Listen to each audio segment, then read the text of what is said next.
Hello, Global Theater. My name is Gerry Fialka. Today is July 24, 2024. We want to thank Rob Grant and his amazing podcast. I'm probably wrong about everything. Please subscribe. Also want to thank Saul for joining us for part 3. Can you believe that, Lewis? And let me guess, you're still calling from Arizona. Arizona, Tucson, Arizona, and we would love to have you come visit again. I love you, Lewis. It's been such a delight reviewing parts 1 and 2. And we figured we'd emphasize film a little in this part.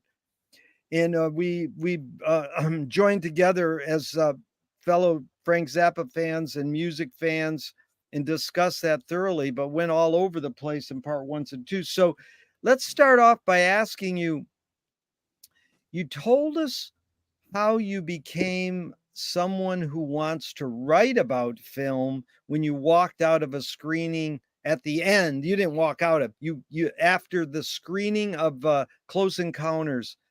E.T. Oh, it was E.T. Sorry. Yeah, Yeah. very good. It was at the end of E.T. It sort of was your tipping point to become a writer about films. So should I tell the story real quick? Sure. So I had just met my wife, Johnny. We've been together for over 45 years. So this is in 1982. And I was not really into movie going. Just, I was like a regular old kid that went to the movies, And so we go to see E.T. And, I enjoyed the movie, walked out, sitting in the car.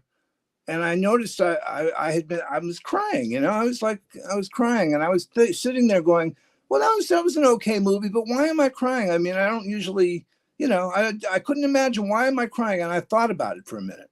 I said to Johnny, I said, hold on here. Why am I crying? Because it was a good movie, but it was like, it wasn't the masterpiece or anything. It's just, why am I crying? I figured out the reason I was crying is because of John Williams. Yeah. And Spielberg had a lot to do with it too. But I realized that, the way that people react to movies, like commercial movies like that, has a lot to do with whoever scored the film. And John Williams was an expert at putting in the cues under Spielberg's, violin play. And I realized I had been manipulated, okay? And that's when I said to myself, from now on, when I see a film, I'm going to pay attention to how and why I am being manipulated. Oh, yeah. Amazing. Because we watched The Property is Condemned last night, Tennessee Williams, Sidney Pollack film. And the song is so beautiful, but some points the soundtrack is just so kind of off. Overall, it was an amazing experience, and it's something I was very aware of because of reviewing your story about ET. But let's go back. You said it. You just grew up normally kind of watching TV and movies. What was the first film experience that kind of had an impact on you that you remember? Well, And what was the film and how was the screening? Was it in a theater or on TV or how? No, I remember going to see the movies when I was a young teenager, seeing the James Bond movies, which, Goldfinger, Yeah. and the cup, and my parents barely allowed me to go see that. They thought, oh, this is too risque, But I mean, I didn't really, I didn't see much at the theaters because I was so involved with my music back then. So Right. every year or so, I would see the new James Bond movie. Oh, that I got to see that, And my mother would go, well, okay, I guess we can let you go see that, but don't get any wild ideas about the girls, But what was the first art film? Because Okay, now so eventually you become the ultimate Criterion collector. yeah, well, What is it happened when I lived in Paris, and I remember in 1972, my ex-wife and I went to see Clockwork Orange. That was probably the first quote unquote art film that I saw, and it just I remember it blowing me away. But my music was overpowering everything else. I didn't really get into it that much. I would say that the first time I really got into film was in 1998, and I was watching Turner Classic Movies, and it was 1:00 in the morning. I just was flipping channels, and you know what they were doing? They were having a Kurosawa festival. And Wow. I stayed up all night, and they were showing basically all 30 Kurosawa films back to back. So I stayed up all night. I didn't even know what I was watching, but it turned out I was watching Redbeard. So Oh my God. And you didn't realize I you're had seeing no it on idea. how big is the screen you're watching it on? Probably what 28 inches or something, back in those days. But that, Gerry, I would love if you would steer me towards Japanese cinema, because that became my passion then Oh, and there. we're gonna get into it. Okay. Let's work towards it. But that was beautiful how you said it, because it is an amazing thing. Because I mean, of all people, Kurosawa's the kind of person you want to experience on the big screen in a big room with people you don't know. But eventually, did you watch Kurosawa on big screens? No, no, because Wow, no, that's heavy. I stopped going to the movies pretty much like 20 or 30 years ago because of my back problem. I just Yeah. can't sit in the theater. Also, I hate going to a movie and somebody in front of me is playing with their phone all the Oh time. God, that's I So, don't. I mean, Gerry, I would rather watch anything Yeah. on my TV than go and sit and have somebody, or have somebody like talking during the whole movie, or Oh yeah. whispering to their wife, like, "Hey, listen, look at that." I can't stand that stuff. It would drive me homicidal. Okay, so I know I've been watching movies on television, but I've got a 48-inch screen now, Well, so now you it's, have 48-inch. Yeah. yeah, and I've got a Okay. really good sound system attached And to it. good. Yeah. But it is not in a room where there's people that you don't know. And the other thing about a movie going experience is that you can't hit pause in a movie going experience. Yeah, Exactly, at exactly. home, we got this amazing thing, and we go, "What was that line?" And the big one that Susie and I are addicted to is we put the subtitles on everything, because, like last night, that movie, Natalie Wood was whispering her lines at times. There's no way you could hear it even with the good sound system. You I know have to that. see, I have to see that. I love Sidney Pollack. Oh I my don't. God, it is. Anyways, I don't like to overpraise it, but No, it's that's great. I worth mean, checking. Now, for your first TV experience that had an impact on you, was there any? Because it's moving image also. well, Growing, it's funny. My oldest daughter, who lives a block away from you on Rose yeah, Street, yeah, she works for Roku. So her job, she's in advertising, but her job basically entails getting to know what's going on Netflix and on Hulu and all those yeah. kind of things. So when she comes to visit, she goes, "Dad, you got to see this Netflix thing," and I'm like, "No, I want to watch Kurosawa." But she has a way of getting me to watch stuff. So occasionally there's some brilliant stuff on Netflix, Yeah. and I've realized that. I started watching my friend Peter Erskine, the jazz drummer. Yes. Well, his daughter Maya has become a big movie star, and she's in this anime called Blue Eye Samurai. Have you seen that? Have not. Okay, it's again Japanese stuff. It's an anime, Yeah. but it's about a female samurai, which, of all things, it's Yeah. fantastic. I just started watching last time. Peter's a good friend of mine, and everything he's involved with, I check out. His daughter is an amazing actress. I really love her stuff.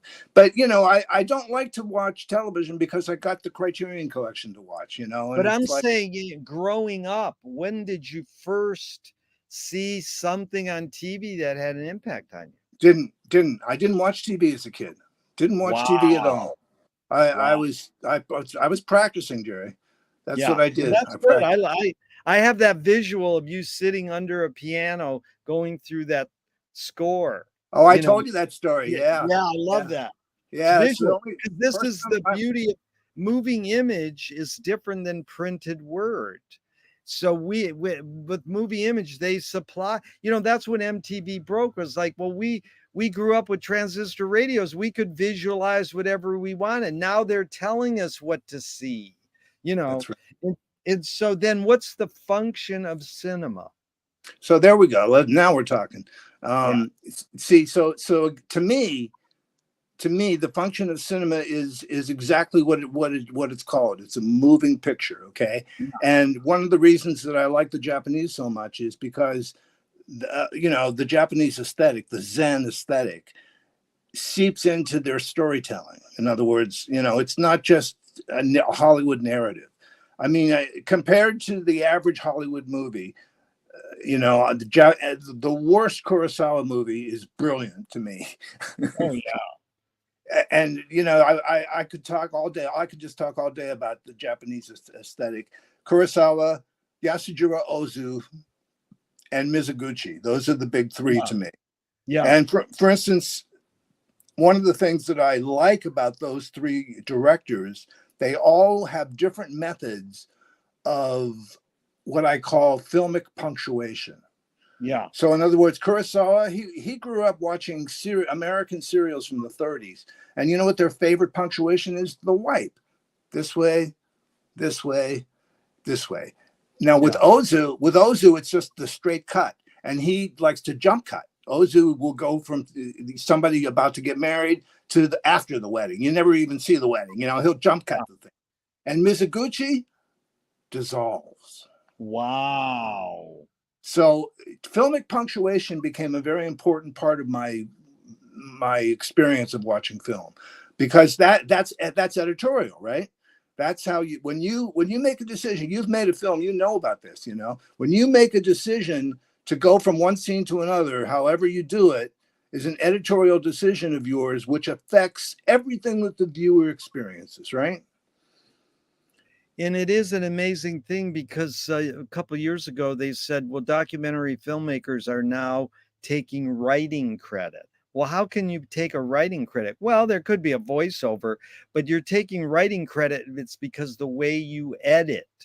So, it's so much what you're talking about is editing, because that's what a wipe does. It's a transitional element in changing the edit from a Sure. long, and then that's what both the straight cut and the dissolves are. Yeah, But and a filmmaker who doesn't know how to edit has no hope at all. yeah, Because even if they have an editor employed, like Hollywood, you have to have an editor. How dare you edit your own film? You have to employ somebody. Kurosawa had a person that got a credit for editing, but he was on the table the whole time yeah, himself. yeah, So I mean, that's such an integral part of filmmaking. And in my mind, a filmmaker had better know everything about filmmaking, even if someone else is doing it. Like oh yeah, Kurosawa had his favorite DPs, and Miyagawa, for example, the guy who shot Rashomon, he was probably one of the greatest director of photographies ever. And Rashomon was made in 1950, and they're still copying what he did. oh yeah, yeah. No, you really gravitated towards the right genre. But we'll keep going back to Japanese cinema. But the next um question, well, what was your answer? What is the function of cinema? So again, I was going to say, okay, I tried to go the long way here, but to me, the function of cinema is the same as the function of any art form. It's to move you, to make you feel a certain way, to express, your emotions and opinions about whatever the Yeah. subject matter is. Now we could talk about non-narrative film, like Stan Brakhage. What's the purpose of that? Well, it's the same thing to me. I like non-narrative film a lot because sometimes the absence of a story is a story, right? Exactly. Perfect lead into this. So this is Brakhage introducing Tarkovsky in '83 at Telluride. Yes. My I my brother, pers- yeah, my Go brother ahead. knew Brakhage in Pittsburgh. He was a Pittsburgh guy, so my Wow. brother met him when he was in his formative years, Yeah. and Hollis Frampton. We I brought up Hollis Frampton. Yeah, You I love that stuff. you freaked me out because you brought up Hollis Frampton before I did. But the thing about Brakhage is he came out of Gertrude Stein and Ezra Pound. He was a literature guy, and he says, "Don't talk about your film; let it speak for itself." Then he would talk about his film for 2 hours. But here's Brakhage declaring a statement that I would love for you to reflect on. I personally think the three greatest tasks for film in the 20th century, because this is '83, are one, to make the epic That is to tell the tales of the tribes of the world. 2, to keep it personal, because only in the eccentricities of our personal lives do we have any chance at the truth. 3, to do the dream work, that is to illuminate the borders of the unconscious. So it's a lot of thoughts, the 3. Any comments on those 3? And what are your 21st century updates? Well, I like number 2 the best because I believe that if you don't write about what you know, Yeah, personally, you're usually out in left field unless you do a lot of research. In other words, if I'm going to write about Japan or something, I've never been to Japan, but I could research it to the point where I could write a decent thing. For instance, I just read an incredible book. You know who David Mitchell is? yeah, He wrote Cloud Atlas, a yeah. bunch of other. Okay, he wrote a book. He's married to a Japanese woman, and he also lived in Japan a long time. He wrote a book called The Thousand Autumns of Jacob de Witt.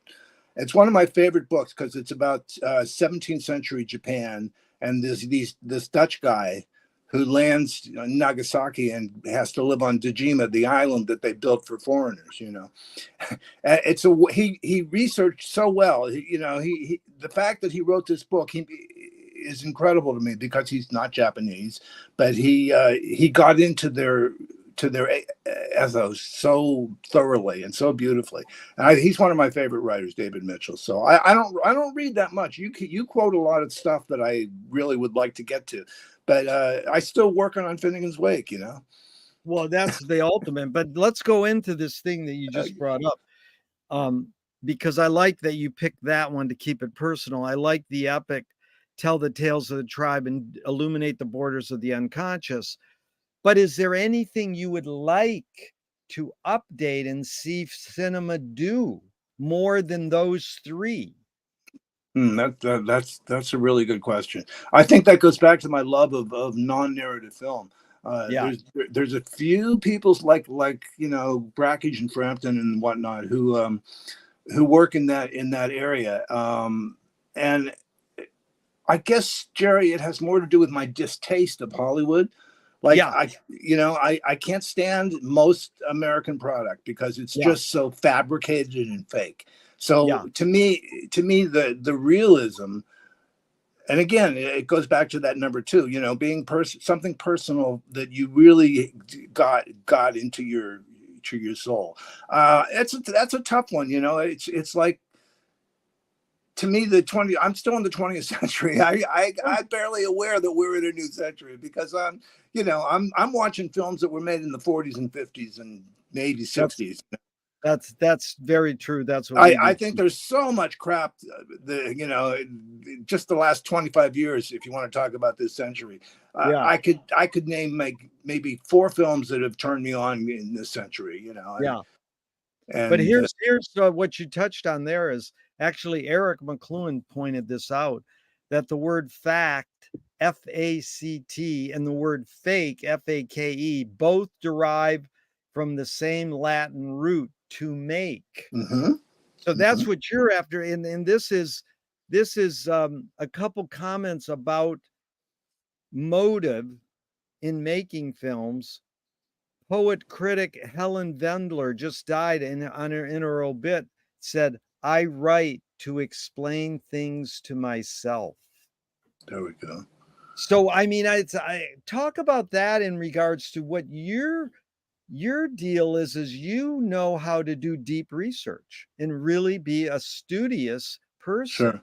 and Sure. learn. But is that why you're writing your blog? Because your blog goes all over the place. But I mean, when you're writing about movies, is it to write to explain things to yourself? Yes. So I'll give you an example. When I first, that Kurosawa evening I had, which blew my mind.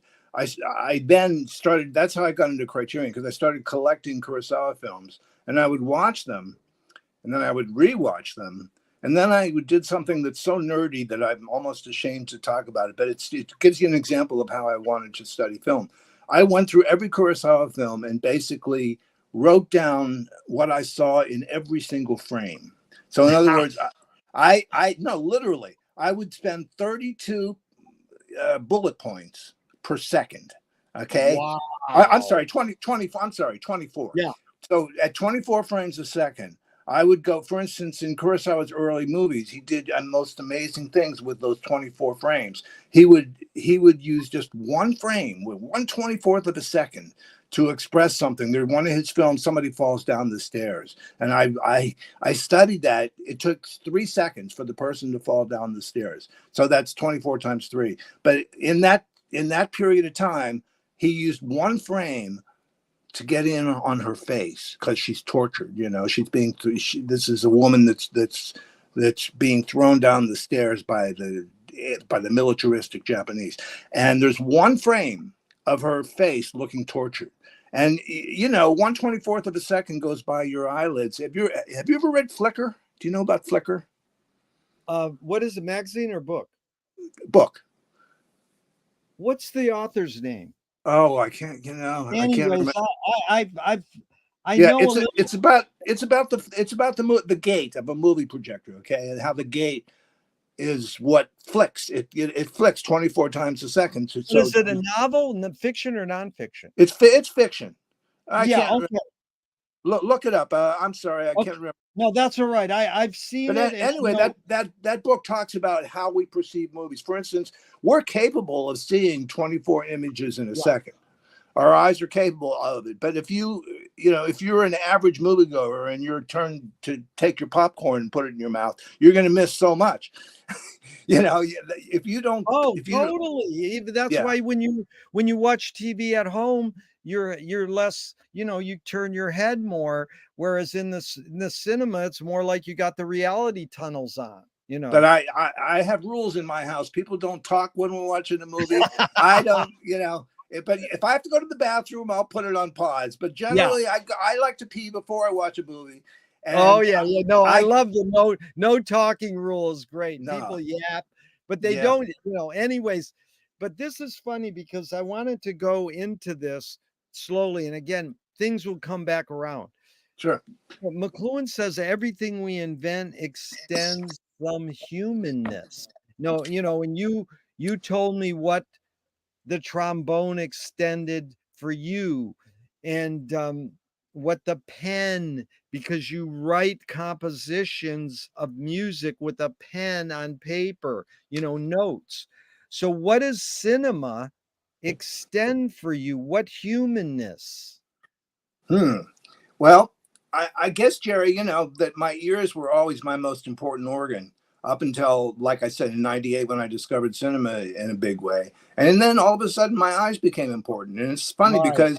because artists and of all different kinds, like a visual, let's say a fine artist who's doing painting or lithography or something like that, their eyes are the most important thing because they're expressing through their art what Yeah. they perceive. Okay, my brother's a neuroscientist. I think I told you this. I asked him once what he did because I don't understand like neuroscience. It blows my Yeah. mind. And you know what he said to me? He goes, I study how the human being perceives the universe. That's good. What's his name? Alan, A-L-A-N. That is amazing how we perceive, because that's exactly what I'm talking about.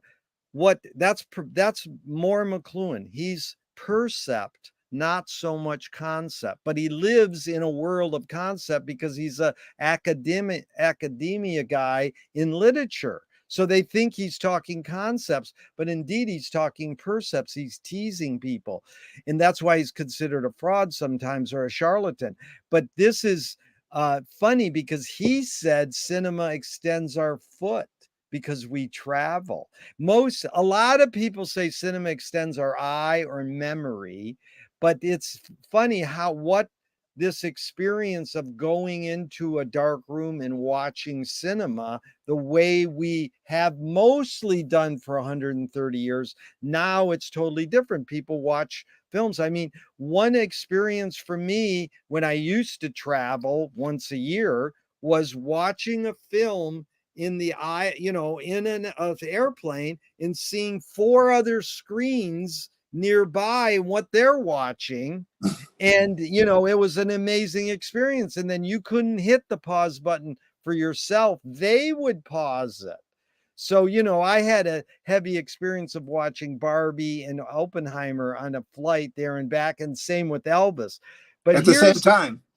well, not at the same time, like going one way and then coming back, but Oh, I see. it's just like I didn't need to see those on the big screen, but I probably should have. But here's Milan Kundera. He wrote a Oh, book yeah. called The Unbearable Likeness of Being. Oh, sure. And I'm curious how we're morphing in this conversation, how you would respond to this in regard to filmmaking. This is why I love writing, because the character that I'm writing about can go further than I can. So that sounds sort of mystical. Like, dude, you're taking a pencil, you're writing a character, and that character's going farther than you can. How can that be? You're just feeding into this like metaphysics of it. But with cinema, does that apply? Do you find that in the Kurosawa, in the Japanese cinema, or in the experimental film, or in the Hollywood? This is why I love writing, because the character that I'm writing about can go further than I can. Yeah. Well, yeah, it's so interesting. That's a book that I actually happen to have read because Yeah, I love the movie. Okay, Philip yeah, Kaufman. I love the yes. movie so much that my daughter made me read the book. My daughter Rachel said, "You've got to read this book," Nice. because we both watched the movie several times in a row, and Yeah, I think that's just one of the finest films of the last century. It was just brilliant. it's And so I good. read the book, and it's so interesting to me what you just talked about, because the journey of these characters in the book and the movie, the journey is so well defined in both media. And to me, that's brilliant to be able. I saw the movie before I read the book, which is, I don't know Yeah, the order that you're supposed to do these things in, but I'm not a big reader. I don't read as much as I should. I would yeah, really love to spend more time reading, but I'm so busy that with my music and film that yeah. it takes a massive experience like watching that film, which I said again, I couldn't believe how great that was. And Juliette Binoche in one of her first roles. Amazing. But what it's saying, does it apply? Is it kooky kind of metaphysical talk, or is it apply in the world of like Kurosawa making films? Does his character go further than he can? Oh, Does oh yeah. Hiroshima Mifune go further than So Kurosawa? yeah. No, well, do you know what Kurosawa said about Mifune? He first met Mifune in 1947. Mifune, there was a thing, and this is during the occupation, right? And the American and Japanese combination for film was they were trying to get new faces. They didn't want any of the old militaristic people. They wanted to get new faces. So Mifune, who had during the war, he was shooting aerial camera shots. He was really good with a camera, but he had never acted in his life. So he went to this audition, and Ozu and Kurosawa were both on the board for this audition, and they watched him just play a scene where he played a drunk or something. And they said, wow. And Kurosawa said, I want that guy. So his first movie is Drunken Angel, 1948. And this is what Kurosawa said about Mifune. He said, Toshiro Mifune can do in 1 second what takes most actors 10 seconds to do. 1 second, because his face, without saying a word, expresses things that even Kurosawa wasn't thinking about when he wrote the script. So Mifune, in that movie, for example, Mifune plays this gangster, this punk gangster. And he expresses without a word coming out of his mouth, he expresses the things that you need to get from Kurosawa's idea of. Again, Kurosawa said, yeah, he took my material and made it 100 times better because of his ability to express. So that's another thing. The craft of acting. Yes. Yeah. I don't But think this is anyone ever achieved what Mifune did in that oh god. way. Yeah. It's really well put. You extended that idea, and I would love for you to do the same with Charles Laughton. When Breck asked Charles Laughton, "Why do you act?" He says, "Because people don't know what they are like, and I think I can show them."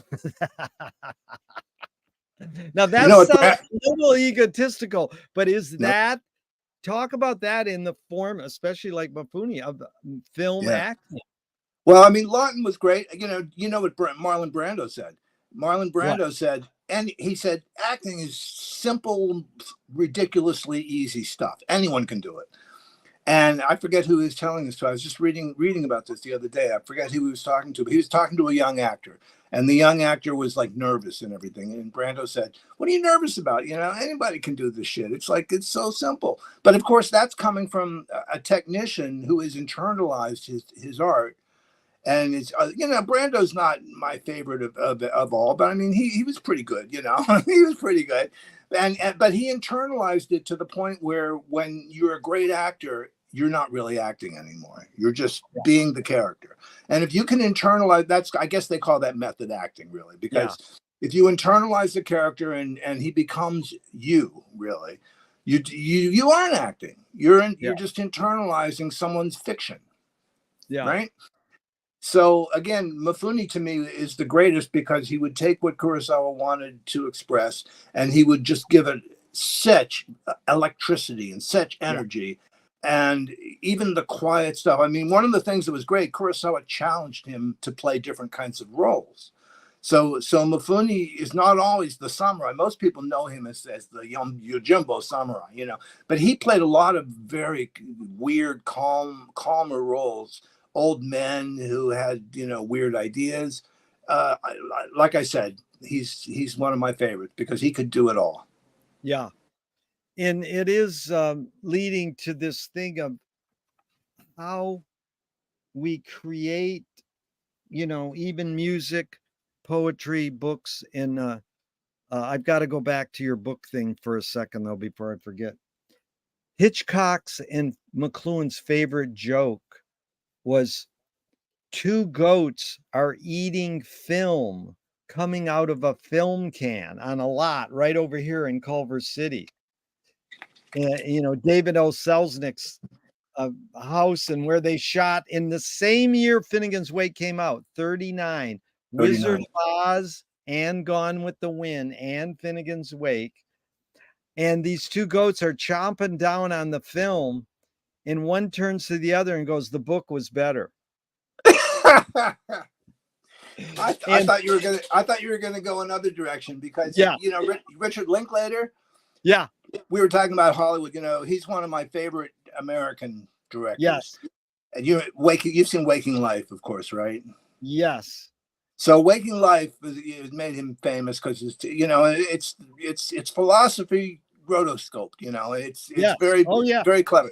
But his latest film is called Hitman, and yeah, it's a narrative film, very good film, but it's basically the same as Waking Life. It's the philosophy of life. And so he was being interviewed. New York Times Magazine was interviewing him, and yeah, this just cracked me up.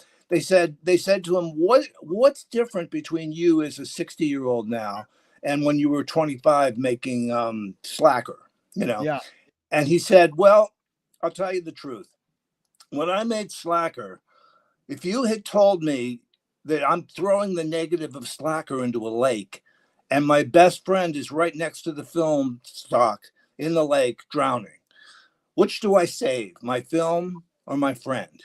yeah. And he said, I'm going to be perfectly honest with you. When I was 25 years old, I would have saved the film. Wow. And Whereas now, today he knows that he could just redo the film and his friend's life is more important, you know? oh Eh, my God, I did. Was that in the Sunday magazine, New York yeah, Times? Or yeah. wow, how'd I miss that? I studied that interview. That was really deep. I've met. He called the Zappa hotline. I know Richard. I've talked to him a couple times. In fact, when I met him at a party at Chateau Marmont for Boyhood, he said on the flight here I was listening to Waka Jawaka. Oh, how Yeah. wonderful. No, Oh, he's a heavy, he's and I told him this line. I said, "You still haven't made your best film," and he's made a lot of good films. He's an important. that's a really pretty. I agree with you. I agree with you. He still hasn't made his best film. I think Yeah, Waking Life is as close to a perfect film as you can yeah, get because yeah, it's just interviewing philosophy professors and but yeah, it's all rotoscoped and the end of it when the guy can't hold onto the car door anymore. Remember that he yeah. starts floating up into the air. That blew my mind Oh my because God.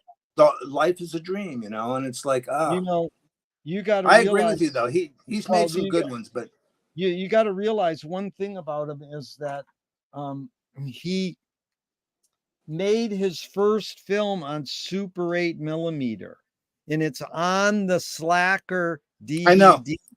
And I've the got. best thing to do is, the film's not great, but if you listen to the talking commentary with the film, it's very good. And it's Yeah. him trying to be James Benning. So Right. he's a James Benning wannabe. And eventually they made a doc together and talk about it. And it's very interesting. But Oh, I I love it. want, yeah, The last shot of that film, he just throws the camera into the lake. Remember that? in, of his first film before Slacker. Yeah. Yeah, he throws the camera into the lake. That's good. Yeah. Yeah, so I wanted to go back just to tell you on Unbearable Likeness. Now, Rachel is your daughter who lives in Venice. No, she's the one that lives in Hawaii. She's a Oh, violinist. she's in Hawaii, and the one Yeah, in Venice is, what's her name? Sarah. Well, Sarah should know this because if they're both key on Unbearable Likeness of Being, just to go back so I don't forget, that was the book that spawned Evan, who invented Snapchat. And, Hmm. Venice, California kind of hated Snapchat because they came in and tried to buy our entire town.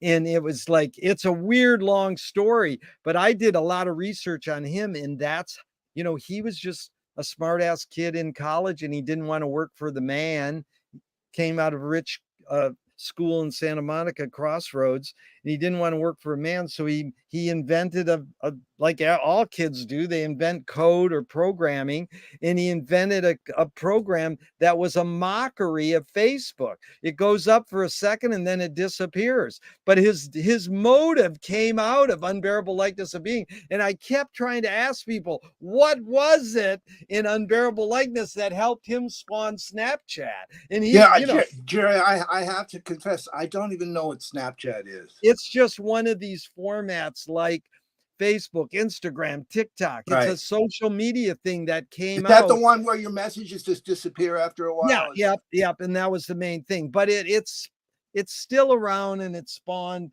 in different things. So it's interesting how Sarah, working in that medium, Yeah. if she knows Unbearable Likeness, she might even know Evan and say, hey, do you know Yeah. Evan who invented Snapchat? Because he's a very interesting guy. But Yeah, let's she knows go. all that. So Yeah, I'm the social media, what do you call it? I have no Facebook. That's it for me. yeah, I well, don't you do do anything. good, but you got a blog, you have YouTube, and you have Yeah. email. So that's 4 social medias right there. People There we go, I go. don't do social media. I go, do you do email? And they go, yeah. I go, so well, that's social media. So Yeah, anyway, it's you're all right. right. We're all caught up. And this is similar to what we're talking about and what we talked about in part 1 and 2. This is Charles Baudelaire. If you try to make a statement long, deep, and rich, it will age very fast.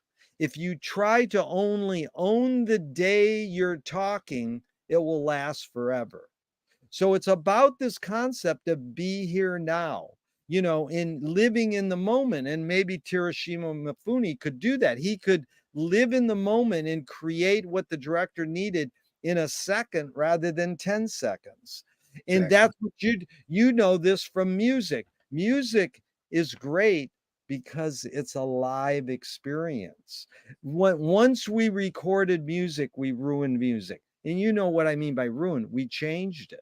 But the beauty of music is that it's a live experience. Same with dance. And same with like this Zoom now. We're live. So, David Lee Roth even mocked it, here today, gone later today. So it's about this idea of archive. And the word itself etymologically comes from 1400s, to keep safe, free from harm. And then 200 years later, it means a record preserved as evidence. So it's sort of like this Richard Linklater thing. Would you save your film or your friend? Well, the Egyptians would save their stuff and put it in their coffin with them. So do and if the whole point is to live in the moment, why do we have to save stuff? Do you think this need or want to archive is more innate or more invented? Whoa. Let's turn to Zappa for just a second here. Yeah, Frank always said, and correct me if I'm wrong, you know him a lot better than I did, but didn't Frank always say he didn't give a shit what happened to his legacy or his yeah. archive? He really didn't, and I believed him. I mean, he would Let probably. me hold on one second, Lewis. This is the point. A little in. I've got to interject. Frank was one of the greatest archivists because he wanted to use his own archive to create his art. So That's he was cutting up from day one. I mean, Fred Frith was like, Frank was one of the first guys to use the studio as an instrument. It was like, yeah, yeah, he knew about cutting up. So he knew that, but he would also say that, and that's a debatable thing, how much he really believed it and how much he was mocking himself, because the big question is, would he say, yeah, release 100 DVDs after I die, or CDs after I die? We know we've had that debate and talked about it enough, sure. but go ahead and say what you were going to say, because he No, no, said I was just going to say that I don't really care what Frank thinks about it. I'm happy to have the archive. So, exactly, yeah, for example, I mean, I don't think too highly. I think it's an overblown ego that thinks that eternity is going to, like Beethoven probably didn't sit around and go, gee, I wonder in 2160 if they'll be playing my Fifth Symphony. He didn't think that, because the ultimate great creation is made really, like Frank always said, if you like, I want to hear my own music. I just write it. I yeah, want to hear it. And if other people get into it, jolly for great, them. right, So that's my attitude too, is like, for instance, you were talking about composing a minute ago, and it's when you compose a piece of music and then you get it performed, that performance lasts for however long the piece is written. But like, I'm thinking of a piece that I wrote that was recently performed by somebody, and it was like, yeah, it was a good performance, but it took me almost a year to write that piece. So I spent a year going with my head and my brain and putting it back on paper again. And then the performance goes by like that, and it's like, well, and Frank was always like, gee, that was not really, it's maybe 70% of what I heard in my head, like with London Symphony Orchestra. He wrote on the liner notes, this is not what I heard, it's close. It's close. close, but But they only. I told you this, Shelly Manne. I asked him, what was it like to play for Frank? Shelly Manne, one of the greatest jazz drummers of all time. Yeah, He said that guy knew what he wanted and got what he wanted. So that's when Frank was in his 20s. This guy right. is saying that. So we know Frank had high standards, and he still got, like it's McLuhan, a half a truth is still a lot of a truth. A Yeah, half of a good Lewis performance is still a good performance. Of course, you want exactly. to, but do you have, well, first of all, is this need or want to collect in humans in general, to save and archive more innate or more invented? Yeah, well, people think I'm crazy because of the. I don't know if you can see behind me. Those are my Yeah, CD collection. I have yeah, 6,000 CDs. Okay, yeah, and people think I'm crazy, but it's. I don't know if it's inventive or innate or what, but it's in me. I collect things yeah. because I am almost like it's someone's telling me to. That's it. You're driven. You have a compulsion, and you utilize it. It's not just a hoarder, but in the long run, if you die, does Joni and the kids know what to do? Do you have a plan? Well, yeah, I mean, yeah, no, my plan is to have no plan, and although, I have a daughter, now there's a third daughter, my youngest daughter, Rebecca. Yeah, She's into film the way I'm into film. She can sit with me and watch Japanese film all night long. And yeah, that's not true of my other two daughters. Well, Rachel's too busy. She doesn't have time. And Sarah watches, Netflix stuff, but yeah, Rebecca watches Japanese and foreign film with me, and I have promised her my Criterion collection, which I have. I'm one of like maybe 50 people in the world that has a complete collection of the Criterion. I have 1,300 Criterion discs. Amazing. But do you have scores of your own music that Oh yeah. Interlaken could store or archive? Do you have no feel like No, that? no interest in, like I said, I sort of feel like Frank in that way. It's just, I don't care. I mean, I'm not going to be here, so you can do whatever the fuck you want. Yeah, But if I want to go back just real quick, if I could, Jerry, to please. you were saying how Frank, it's a perfectionist wanting a high quality performance. I think any artist that doesn't demand that in their own brain is Yeah, cheating themselves. What I yeah, was going through my head today was on the Them or Us album, The yeah. Planet of My Dreams. Cheat, Okay, cheatly cheat. Go ahead, I can't do it. Cheat, cheat. Isn't that a great lyric? it's It's like, amazing. cheat, cheatly cheat. Go ahead, I can't do it. He's talking to himself and to his audience and to the world, the universe. I could cheat and do another hit single, and maybe Valley Girl would make me rich again. Hey, I don't care. I'm gonna do a Yeah, Synclavier album, and if other people like it, great. yeah, If not, Dynamo Hum paid for it all. yeah. No, and it's amazing because when in the long run, the 60 albums when Apostrophe and Overnight came out, we said, oh, Frank sold out. And it's like in the long run, that stuff holds up. What do all the Zappa cover bands come out and do? 50-50, Inca Roads.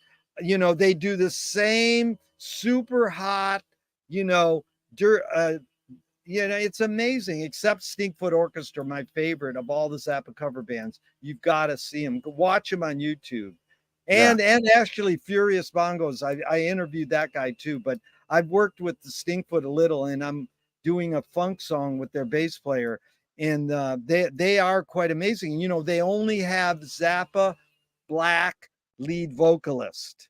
That's the only way they perform, with either Ike, Napoleon, or Ray. So we've seen him twice with Napoleon. In a couple weeks, we get to see him with Ray. And Ray said it outright. He is my favorite Zappa cover band. And Scott freaked out. He goes, "What do you mean?"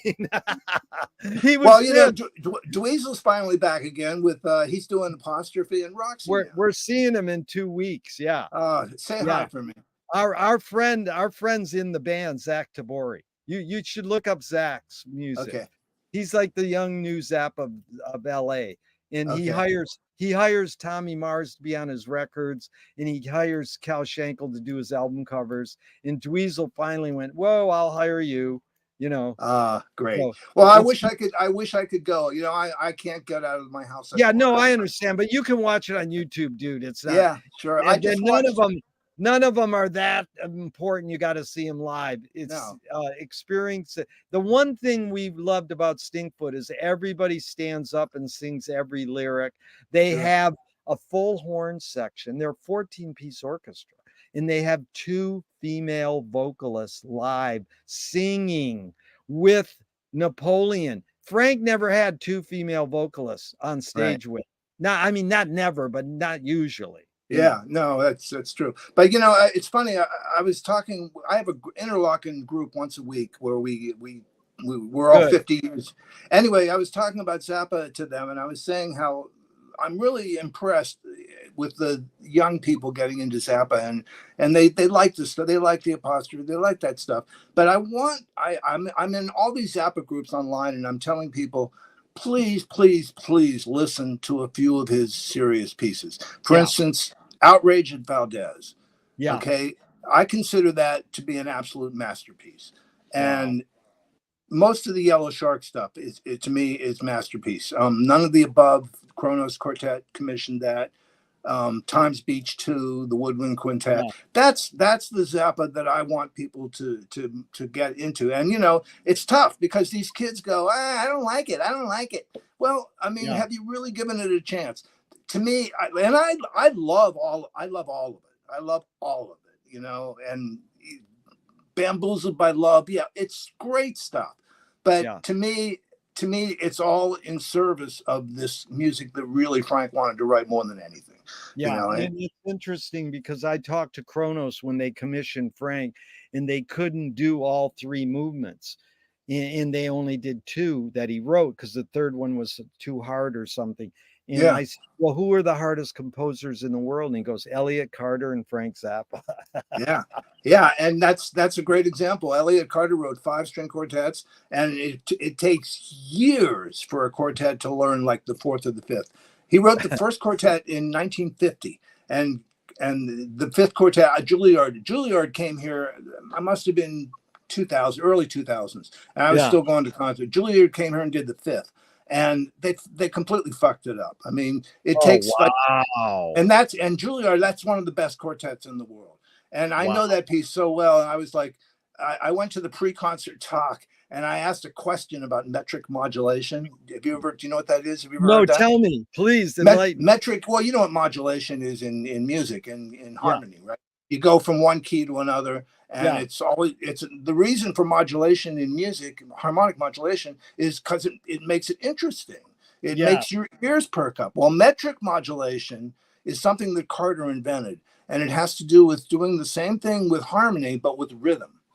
So, in other words, you're in a rhythm, and instead of just saying, I want you to go faster here, he details it just the way you would detail a harmonic modulation. He details it very, very carefully with a certain technique. So, anyway, I asked the Juilliard Quartet, I said, do you guys, what is your opinion of the metric modulation in this piece? And the first violinist stood up and said, nobody understands that. Shut up. Oh my God. He didn't say shut up, but he shut me down. He said Right. nobody wants to hear about that. I was asking them how they approached Carter's philosophy of metric Yeah. modulation, and they were like, "Nah, I'm not going to answer that question because nobody is going to understand it." Instead of trying to explain it, like I just explained it to you in 10 seconds, and it's You like it's did a not good common. job. I'm going to But incorporate it in my new essay. In fact, metric modulation check it out. makes the ears perk up. Yes. Yes, and to me, if you want to get down to the basic thing about all this kind of art, whether it's film, music, painting, lithography, if it doesn't perk your ears, your eyes, your nostrils, whatever, like a cook, that's an art, cooking. If you can't appreciate it and be surprised by it, for example, Yeah. I don't mean like shocked surprise, but like moved or surprised Yeah. or something like that. It's worthless to me unless it does something like that. But Lewis, it's also back to Igor Stravinsky saying most people don't know what they like what they know. So if you just feed them a certain type of music, that's where they're going to form their aesthetic. So when we're able to hear Cecil Taylor or hear Stockhausen or hear the Shags or hear Zappa or hear Beefheart, as well as all the Dylan and Cream and whoever else and Bob Dylan. I mean, I just watched a trailer for the new Bob Dylan film. Oh my God. It could be very interesting. A biopic. It's not Who, Dylan's. who's directing it? I don't know who's the director, but it's that the hottest kid in the world Okay, acting. Timothy, whatever his Chalamet. yeah, that's who he plays Dylan. But Okay. anyways, watch the 1 minute trailer if you want. But this is funny because I did want to go into this. Something you said in our first parts that really impressed me is we all should be mindful all the time. And you have some sort of drive that I call this awareness level. And sometimes when I'm sort of moody and someone says something weird and they're not aware, I go, your awareness levels in the gutter. It's like, come on, dude, be aware. Can you see this? And sometimes people are blinded, and it's like the Stravinsky, they don't know what they like what they know, so they Or don't see or it. let me jump on that Stravinsky thing just for a second. What Zappa did in Gregory Peccary was the trendsetter. Okay, there's a Peccary in a desk somewhere that's writing the newest trend and telling people Taylor Swift is the newest trend. You better listen to her. And so billions of people. I mean, I'm sorry. I have no use for her music because she never gets past the fourth chord. Like, all right, whatever. It's the same thing with a lot of music to me, pop music, that I just can't. It doesn't go anywhere for me, and it's only popular because, like I said, the Peccary on the desk is sitting there going, "Okay, folks, here's the latest trend. Pay attention." I think that's one of Zappa's most brilliant ideas, because the trendsetters are making, like Stravinsky is saying, people don't know what they like unless someone tells them that this Yeah. is important, you know. So one of the reasons, like for instance, I have a lot of musical friends who go, Stravinsky wrote the Firebird and Rite of Spring and Petrushka, and then he turned to shit after that. Well, I mean, he didn't want to keep writing the same piece over and over again after 1912, you know. So That's like so John Stravinsky Zorn. could have done that. He could have done that, and the trend was okay. The trend after the Rite of Spring, there were thousands of composers who rewrote or tried to rewrite the Rite of Spring over and over again. And Oh yeah. to this very day, Gerry, composers are trying to rewrite the Rite of Spring. Why? Yeah. Yeah, because that's like Miles. He changed 5 times. Oh, you sold out. Oh, you sold out. I mean, we walked out of the end of the movie 200 Motels in 72 in Ann Arbor, Michigan. It premiered in 4 cities. We walked out and said, Zappa sold out. In retrospect, 200 Motels is the most non-sold out rock film ever made. I mean, even Baby Snakes is a normal rock film. You see guys playing on stage and then you see backstage antics. But 200 Motels is way beyond anything. That's why the New York Times critic called Frank the Orson Welles of rock when they reviewed the film. But it is like what you said was what John Zorn says in a lot of other kind of people who diss Frank's entire career. They go, yeah, I like he did 3 great albums. It's like, wait, you never heard Redunzel? So you only listened to the first 3 and there was 57 more. So it's like, come on, they just say I related to those first 3. So that thing about Gregory Peccary to me is the epitome, because if you could only have one Zappa song on your desert island, I always go, well, I'd take Gregory Peccary because it has everything. It has, it's just an amazing song. It goes everywhere. I would take Civilization Phase 3 myself. Oh, would you really? I'm going to look I that up. would. I'm going to all these suggestions and go and Well, listen. that's his very last album, Yeah. and it's all him and a little bit of the Ensemble Moderne and Yeah. Well, I'm Mike. going to listen to these, but Yeah, I wanted to tell you about Gregory Peccary. One more thing. sure.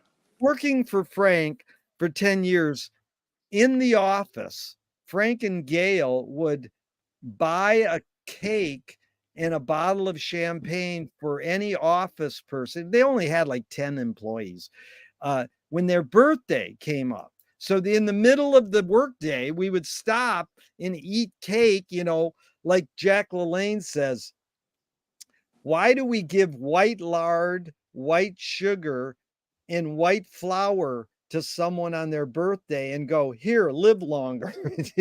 I mean, that's what you basically do. You eat this goopy, birthday cake and you drink champagne. And all I could think about every time we did that in the middle of the workday was Gregory Peccary. Why did we invent the calendar? They'll be having birthday parties in the office by it. That's I said, great. dude, we're living the product we're selling. Frank is narrating our existence with his songs. That's By great. you, So I watched Alex Winter's Zappa the other night with Johnny, for and the we saw. first time. No. Oh, I wanted okay. Joni to see it. Joni Yeah, hadn't seen it. yeah, So we got to see you in your and your titties and beer T-shirt, and yeah. I love the section with you in it. It's really Oh, great.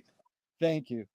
Yeah, I have a lot of problems with that film, but my one friend loved it, and I says, "Well, I give it an A+ because he learned things about Zapp he didn't know, and I'd give it a D minus." That's why I played it for Joni. I wanted her to get Yeah, to you. but I'll give it a D minus for other reasons that aren't worth wasting our time now. But this thing about living in the moment and being here now, and how important that is in all your art forms that you've been in: music, composing, playing music, writing about music, watching films, and being present. Back to your line of we all should be mindful all the time. You practice what you preach. So here's Charlie Hayden. And if you haven't seen it, PD Bass, Paul Thompson has one of the greatest tutorials on bass guitar on YouTube. Definitely look it up. His piece on Charlie, and they're usually 5 to 8 minutes, quick edits, nice graphics, really sharp. He's very articulate. I've had him on my podcast, and he did like 12 or 15 minutes on Charlie Hayden. Wow. And here's what Charlie Hayden said, and I'm curious you responding. Jazz is about spirituality. It's about creation. It's about spontaneity. It's about that everyone has inside of them since the beginning of time, the history of the universe. And really, what we do when we improvise is we touch these deeper places inside each of us. So, how talk about that in mindfulness, because isn't it like Don Preston again saying, when you play music, don't think? Well, how's that don't thinking in mindfulness? It seems contradictory. You're more aware. So why are you saying don't think? You're saying be more mindful. So maybe talk about that as an Sure. And Charlie Hayden is a perfect example. Like he did an album with Pat Metheny in 1980 called 8081. And it's him, Pat Metheny, Michael Brecker. And it's I tell people when they listen to that with me, I'll go, now, do you realize that these guys have ESP? Yeah. And people go, well, ESP, that's fake. And well, no, it's not fake, because what it is just that. It's mindfulness, nanosecond to nanosecond, being in tune with the universe to the point where Charlie will play a note and Pat plays another note, just the same exact time, not even a nanosecond. I mean, they're at the same time, because of all the rules of harmony and melody and rhythm and jazz improvisation and the feeling of the tune that you're playing. All of that comes into a professional like Charlie Hayden or Pat Metheny, and it creates that feeling of ESP. It seems like everyone's mind is attuned to each other. Miles did an album called ESP with that quintet, because that's amazing. with Wayne Shorter and Herbie Hancock and Ron Carter and Tony Williams, because those five guys, they played together for so long, Gerry, and they had such communication skills. And that's the thing. We're talking about skill here. We're not just talking about accidental. I accidentally heard him play an F sharp, and then I played a D at the same time, and we created this one. No, it's because of the skill set that all five guys have on their own particular instrument. But not only that, Herbie Hancock or Ron Carter, for example. Let's say you use Ron Carter or Charlie Hayden, any great musician. They not only play their instrument to the most extreme level of proficiency, okay? Not only that, but they know what everyone else is doing. Even if they couldn't play guitar, for example, which he could, or piano, which he could, they know what the other person is how they're thinking, just like they are. At least that's the ultimate goal. So Charlie Hayden's a great example, because I have never heard Charlie Hayden ever play anything that wasn't totally in tune with what his bandmates were doing. And that's what it's all about. So everything everything he said can be boiled down to me to mindfulness. Mindfulness, which is listening, is such an important part of being a musician, is listening to the other. So what you talked about, Lewis, touches on one of my new topics to discuss. What's the difference between art and science? So I was telling you about my brother, the neuroscientist. He's been diagnosed with Alzheimer's, and he's pretty much going to lose his faculties pretty soon. So he finished this book that he's been working on for years on time, and I'd like to actually send it to you. It's a PDF, and I could send it to you. But one of the things that he specifies in this book about time is how music and art and film are components of the way that we can understand time. In fact, he uses Hollis Frampton's Zorn's Lemma, which is that alphabet. Really? Yeah. Wow. I'll tell you what, I'll send it to you after this, because it's, first of all, I really feel bad for him, but he's got such an attitude about it. He goes, I can't wait to see which faculty I lose first. He's like, tell him, he's bravo, like me. because my opinion is it's like Ali Muhammad Ali checked out early, maybe consciously or unconsciously. He says, I gave my life to you guys. I'm going to return to back being child. That's what whoever created humans, they go, let's just return to being a child. You don't have to worry about paying bills or all that crap. Exactly. You Exactly. know, That's what. So my brother is like me. Like we had both of us. We have no use for small talk, really. You know, like yeah, this to me, this is conversation. This is the way human yeah, beings should talk to each other. We're having an intense session here of mindfulness, right? yeah. Well, he said the first thing I want to lose is the ability to recognize bullshit like weather. Talk about the weather. He says Oh the my last God, I the love that. last the last thing I want to lose is my ability to appreciate music Oh, because wow. he's an expert on Eric Dolphy, for example. That's Is he really? yeah, he's written one of the great discographies on Eric Dolphy. He has everything that he ever did his whole life. You know, You know he's in what? it. Tell him this. We went to an Eric Dolphy tribute at USC in LA once, and his parents were there, and they had his drawer from his bedroom with all his stuff in it. And Yeah, Vi Red played the woman who taught Eric and Rasan. This woman could play out. Vi Red, yeah. look her up. No, women No, don't I know. know. It, My I mean, it brother, was amazing. And Eric, my yeah, brother's go. interviewed his parents. Oh, real. Oh, so Yeah. your brother knows it. Yeah. No, And he's got the interview on his website, so I'll send you this stuff. It's oh yeah, fascinating. But send me yeah, his. I mean, Dolphy was one of the greats that not enough people talk about. Oh He yeah, he was misdiagnosed. That's how he I died. know, Yeah, you racism. know that. And what an amazing, and you know all the stories. He told Charlie Mingus, I quit, and then Mingus punched him out and said, "You're fired." Yep, yep. And And he Jerry Allen, there's the key. Jerry Allen, the great jazz pianist, yeah, transcribed Eric Dolphy solos. That's yeah, why and that's why she was great, you know. yeah. It's again I transcribed something from my brother of Dolphy's, and he has lots of transcriptions on his website of Dolphy stuff, and I studied them all the time. Um, Well, tell your brother. My dad had dementia or Alzheimer's, and he lived till 95. And at the end of his life, I hung out with him for 8 days, and it was the greatest 8 days of my life.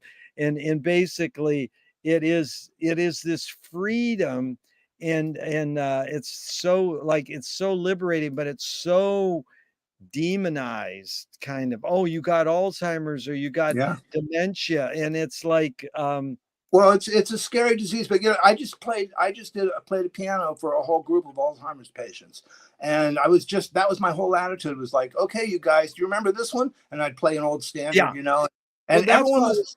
yeah, It I was was great. thinking, It was great because people were crying and everything, and I yeah, was like, you don't lose your memory of some songs.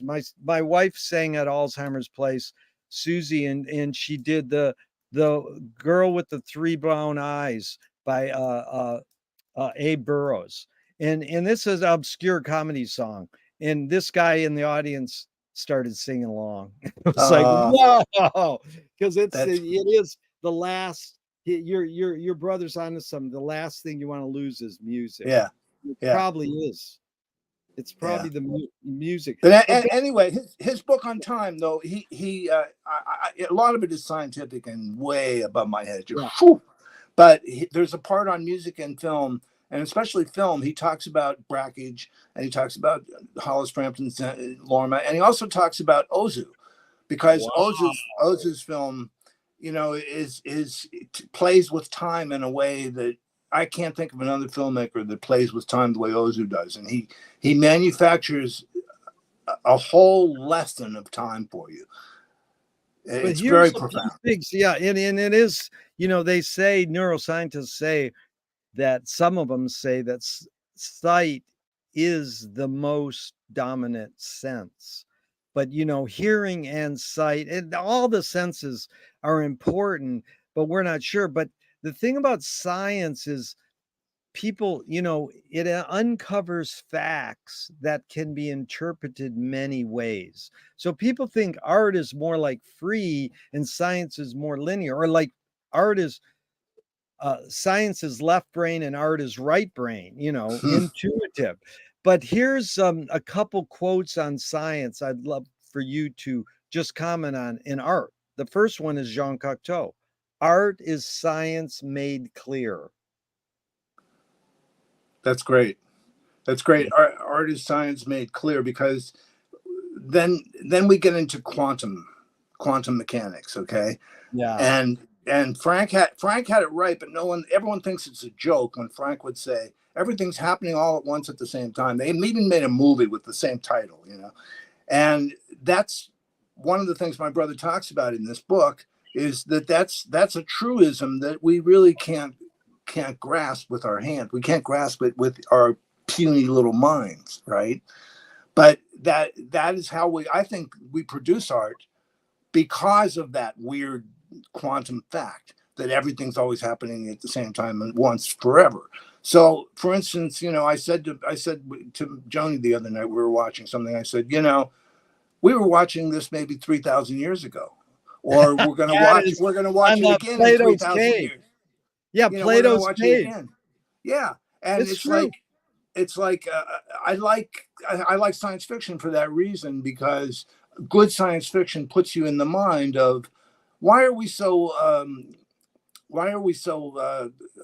sure of the fact that this is it right now. Yeah. Our lives are so important. And of course, if you start to think about it really, and you start to think about the history of the universe, your life is so actually unimportant. It's But that's totally. why I think that's why we produce art. If I don't know if I'm going in the right direction here, You but are, to because me, you live in the moment, like the Balinese, they have no word for art. They do everything as well as they can. That's you making a value judgment. We all should be mindful all the time. yeah, So if you're mindful all the time, you're living in the moment. But Joyce said the same thing as Frank, all at onceness. All times are happening now. And he also said, in regards to dementia, remember to forget, and tell your brother you're just taking Joyce too literally. But right. here's what Joyce affected McLuhan big time. Here's what he said about science, and I'm curious because it fits in the quantum idea you just brought up, Lewis. When we push our paradigms back, we get history. When we push them forward, we get science. Okay. Now, Okay. I don't Well, know I don't know what that means, but any thoughts you can come up with, I'm grateful. Well, you when you mention Joyce, again, I'm not as much of a Wake scholar as you, but one thing I did learn from the Wake is that Italian philosopher Vico. It's on the Yes. very very first page of the book, Oh, by by Baconian circulation or something like that, and his yeah, his his idea of the cycles of history. yeah, Um, uh, huge. the yeah, that's we're just repeating ourselves over and over and over again, Yeah. and to me that's the brilliant part of the book is how he's giving this history over and over of the HCE characters and the ALP characters and the kids and the footnotes and all of that, and it's just recirculating like I love going from like the Shem chapter into the next the next chapter, which is completely different, and it's almost like a jazz improvisation, but it's based on those cycles, cyclical things, and warlike cycles and peace cycles, and the whole history. I mean, I'm not sure about backwards and forwards, because again, to me, again, that's one of the things my brother writes about it in the time thing is the backwards and forwards and present, they're all merging. Which came first, the chicken or the egg? It's like that's an impossible conundrum, and that's what the past is. We think, well, the egg came. No, the chicken came first. And whatever. It's it's But a it's an unsolvable conundrum that that makes it makes it irrelevant, completely yeah, irrelevant. So when I hear things like that, I just think, well, there's no difference. yeah. And it's also, we were reading all about ALP. Tell us now, ALP, yesterday in the Wake. And it was like, It's Kamala. It's 5,000 years to return to matriarchy. Please, dear Lord. It's an That's right. amazing phenomenon. We can be positive for a few minutes. So That's right. here's another one. Chomsky, talk about politics. We learn more about ourselves from literature than from science. Well,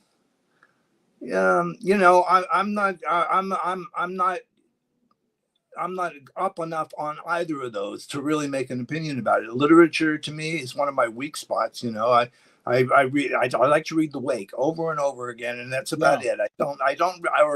Kundera. I mean, I would read Milos Kundera over and over again if I could too, and those are things that I don't feel like I have enough expertise on. For instance, my brother's book, like I said, the scientific stuff goes over my head, but he talks about it. I've actually used Wikipedia in conjunction with trying to read one paragraph of his, and it'll take me a day to just Wow. go back So and is forth. it an academic science book or is it a pop science book? It's somewhere in between. He And said, is it published yet?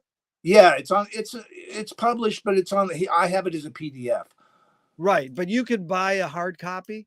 I don't know. I don't know. What's the Probably. title? What's the title?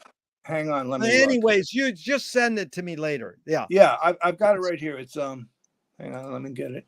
It's called "It's About Time: The Topology of Biological Time." I'll just read you the first paragraph of it. Everyone Okay. knows what time is, at least until they start to think about it. The concept of time can be elusive. Philosophers, physicists, anthropologists, percussionists, parentheses, too many drummers, too little time, close parentheses, and neuroscientists have discussed this issue extensively, and it has not been easy to arrive at a conclusive definition of time. My journey into this field comes from our experimental investigations. We recorded from thousands of single neurons in the brains of cats and monkeys. A variety of visual stimuli were presented while recording from neurons in the lateral geniculate nucleus, LGN, and primary visual cortex, V1. Responses were correlated with stimuli to get at the mechanisms by which the brain processes its sensory inputs. Wow. That's the first paragraph. I look forward to it. And is there any way he would do a podcast? I'll ask him. Ask him. I'd love to do it. But here's a Sure. couple, because you talked about these. This is Einstein. The most beautiful thing we can experience is the mysterious. It is the source of all true art and science. Yeah, that's a good one. Yeah. That's a good one. By the way, speaking of Einstein, have you ever seen the movie Insignificance by Nicholas Roeg? I've seen that years ago. I've got to see that again. Because Einstein and Marilyn Monroe interact in this movie in a really, really beautiful way. The movie is all Nick Rowe is amazing. He's an Nick amazing. Rowe, yeah. Donald Sutherland did a great movie with him called Don't Look Now. You ever seen that? Hello. That's one of the sexiest films ever made. Yeah, Julie Christie. And anyway, check out Insignificance because it's got these characters in it. Tony Curtis plays Senator McCarthy. Yeah, that is. I met Tony Curtis. I met Tony Curtis at Tim Leary's birthday party. He had a woman with him, his date, and her legs started at my neck. Oh my God. Okay, here's McLuhan on Joyce and science. For James, Joyce has solved numerous problems which science has not yet formulated as problems. Wow. That's McLuhan? That's McLuhan in 69 talking about Joyce. It reminds me of Tony Conrad saying artists break rules before they're even made. Sure. There we go. There we go. That's it. That's brilliant. Yeah. And so, we're sort of wrapping up now in regards to the influence that film has had on your music. So, we talked about a little about Bernard Herrmann in, how John Williams affected you and how it's both, time and space, because film is a time-based medium. And whereas music to me isn't really so much time based because you're living in the moment. You don't pause a track when it's being performed live. I mean, isn't the purpose of music a ritual of performing it live?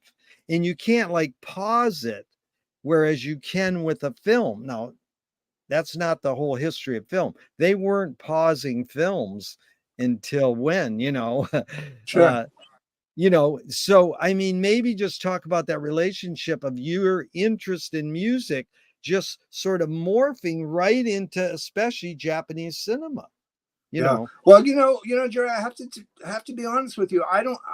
I keep them totally separate. They're like closet.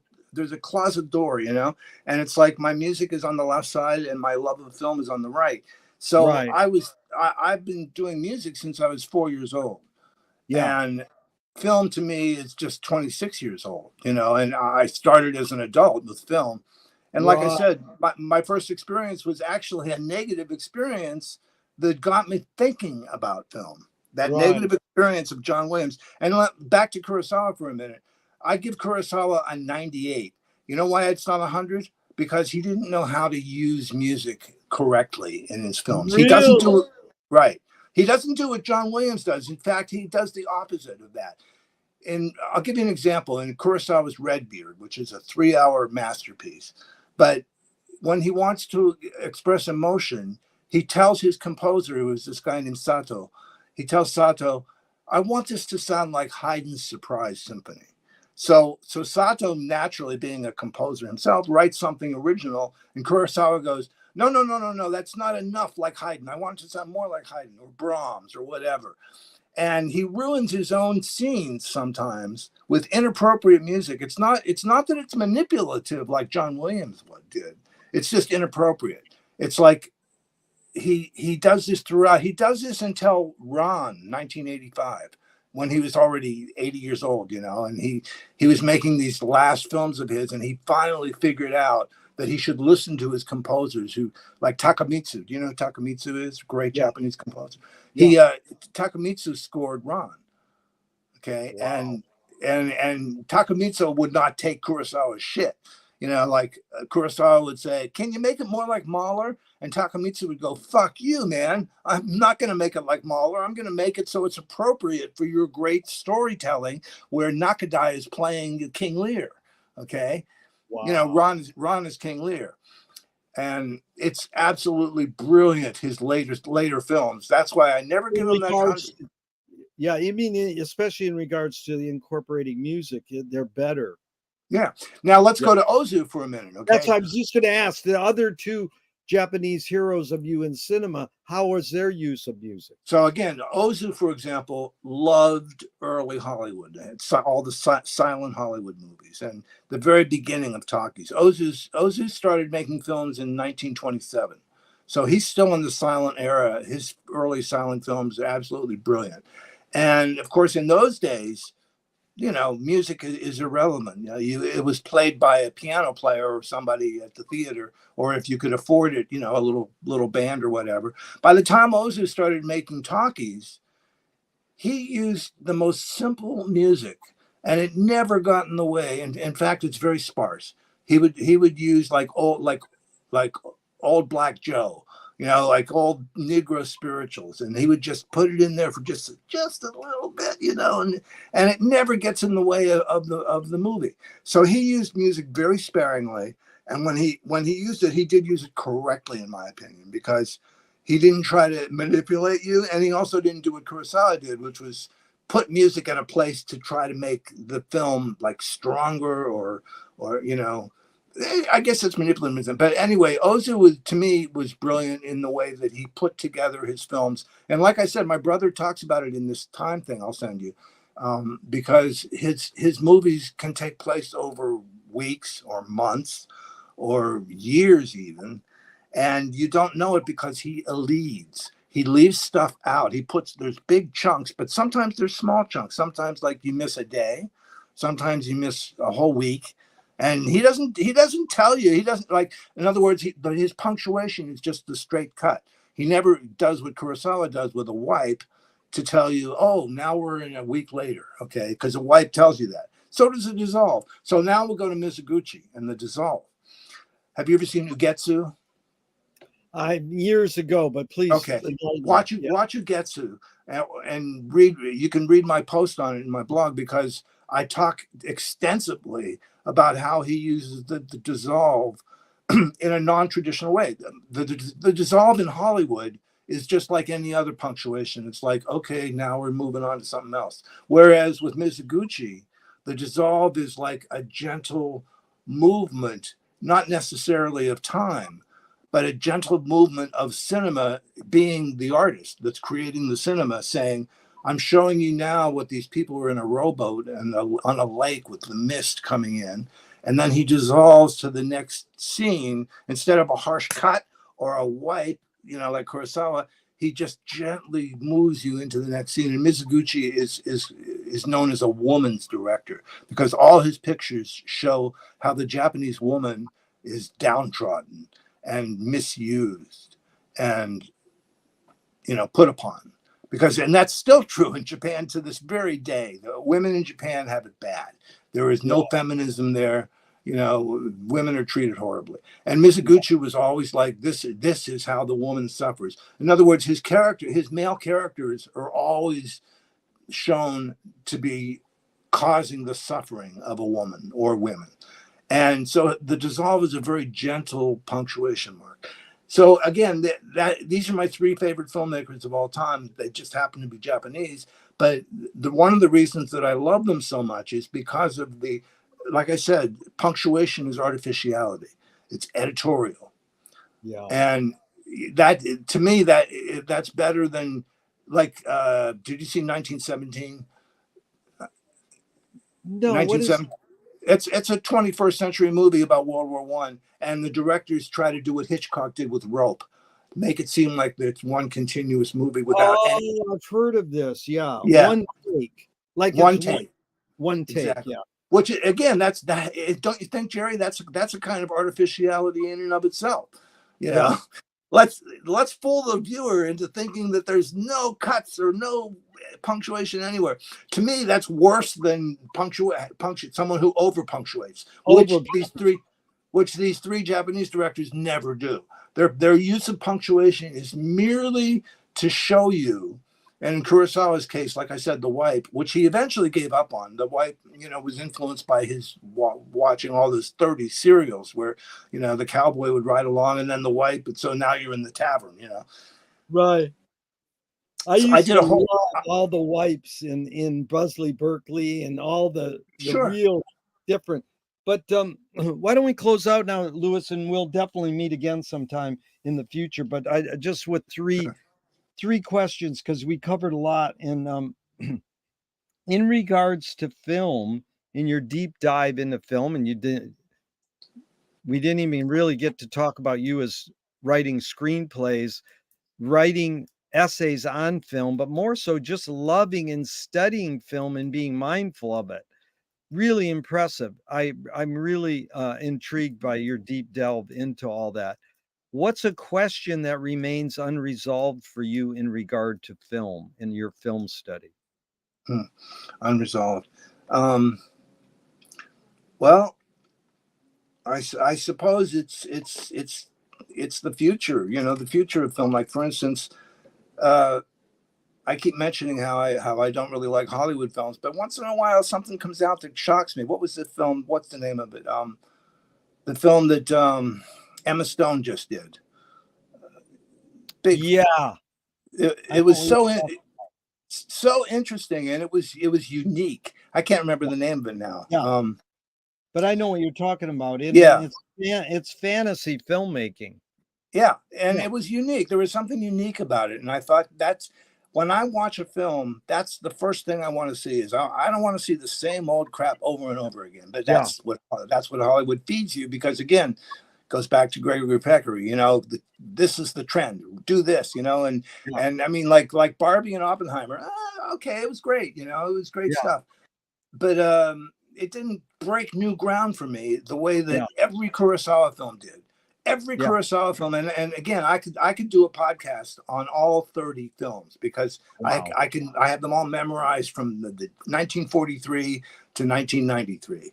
Yeah. It's a 50-year period of some of the best filmmaking ever done. And like I said, Kurosawa, one of the things I love about him is that every film is completely different from the last. Okay.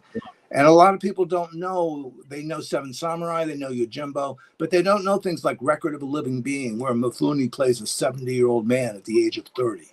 I don't know that one. Wow. Yeah, it has to do with Godzilla too. Okay, Godzilla was about the nuclear holocaust that was coming to Japan while we were dropping bombs on Bikini Atoll. And Kurosawa made a film about this old man who was scared to live in Japan because of all the nuclear radiation that was floating over their island. So he wanted to move to Brazil, and he wanted to move his entire family, including his mistresses, to Brazil. So Mifune plays this 70-year-old guy at the age of 30. And it's not just makeup. It's like I said, the finest acting I've ever seen. That's a great film. It's called Record of a Living Being, or I Live in Fear. It's got two Wow. titles. I highly recommend that. 1956. The first film after Seven Samurai, he makes this weird nuclear Holocaust film. And the other film that I like about Kurosawa is from 1960 called The Bad Sleep Well. Wow. Never heard of that one either. Yeah, these are weird films that people don't necessarily watch. The Bad Sleep Well is about corruption in Japanese corporation. And how is the Chris Marker doc on a Kurosawa? Oh, wonderful. Chris Yeah. Marker, fantastic. I love him. Yeah. Yeah. I want to see that again. So Yeah. two more. And by the way, one more thing about Ozu. Wim Wenders, the German director, he just made a film about Ozu called Perfect Days. Oh Just my God. last year. It takes place in Japan. It's Japanese. And it's a devotion to Ozu. So it's really, yeah. He's his new film about the guy who cleans toilets is supposed That's to be amazing. That's it. Perfect Days. Oh, that is it. Oh, That's okay. it. That's it. Wait. It's a love letter to Ozu. Love letter to Ozu. I see. It's a love letter to Ozu. How has film and film studies for you shaped your behavior? Oh, Gerry, all I can say is that this what we're talking about, the Japanese stuff, it makes me happy. It just makes my life radiant. And that's why I like to write about it, because I like to share that radiance. It's like, if people like Barbie, more power to them. But I want to tell you there's other stuff out there, What gives you the most optimism? Kamala. All right. I'm sorry, Kamala. I always mispronounce it, but Kamala. She's giving me optimism right this minute. Oh my God, isn't that amazing? I love it. Her. It's did truly you see did you see the meme with the Mingus album? She's holding a Mingus album. I died. Someone told me about that. It's awesome. Which Mingus album? She's just holding it. Someone knows. I don't know which one it is because I don't have all the Mingus. I love it. Yeah, she's holding a Mingus album, and she's got like this is good stuff. Well, dude, my favorite is her parents used to take her to Black Panther rallies in Oakland. How cool is that? It's like George Clinton's song, "Let's Paint the White House Black," might become a reality. I hope so, Gerry. I hope so. I'll tell you, we've had some depressing days, and it's like my kids are like, Dad, I know you're old, but forgive me, but we don't need an old guy running things. Okay. No, you guys, we are. And I agree with them. I agree with, I had a heart attack a couple months ago. It's not a big deal because I'm recovering and I'm fine. But, it made me think about the fact, I'm fucking old, man. I'm 72 years old. Yeah. And, I've had a very, very good life. And like I said, it's insignificant. I'm really happy that I am who I am and that we all exist. And I'm really happy to have conversations with people like you, because it's not just, hey, it's nice out today. What are you doing for dinner? I don't give a shit what you're doing for dinner, you know. I Let's could get I could down to watch the you. I could watch your nitty-gritty. movie tonight. I could watch your film again. I've watched it twice, by the way. Oh my God, Lewis, I was so impressed when you told me that. And I wanted to tell you the first question I asked in our first podcast is what's the best thing for a human being? Wilhelm Reich said the best thing for a human being is another human being. The last question I asked is what gives you the most optimism is what they asked Groucho Marx at the end of his life. And he said, other people. So it's sure been fun spending this time with another person, I especially because it was you, Lewis. Thank you so much. Thank you. And you know your favorite question, like, who would you want to sit on you if you were a chair? Oh, yeah. Tell me. I said, can it be a naked woman? Of course. Okay, that's all I want. My wife can be my wife. It could be Rosanna Arquette. Yeah. Oh, yeah. In what movie? Exactly. Gerry, this has been wonderful. I really appreciate it. Thank you, It's my Lewis. favorite thing. Is I know I'm going to hit the end broadcast button now, but I know this will never end and we'll keep talking forever and excellent. ever. I'm sending you my brother's book right now. Thank you so much, Lewis. I love you. Thank you a million. Talk to you soon.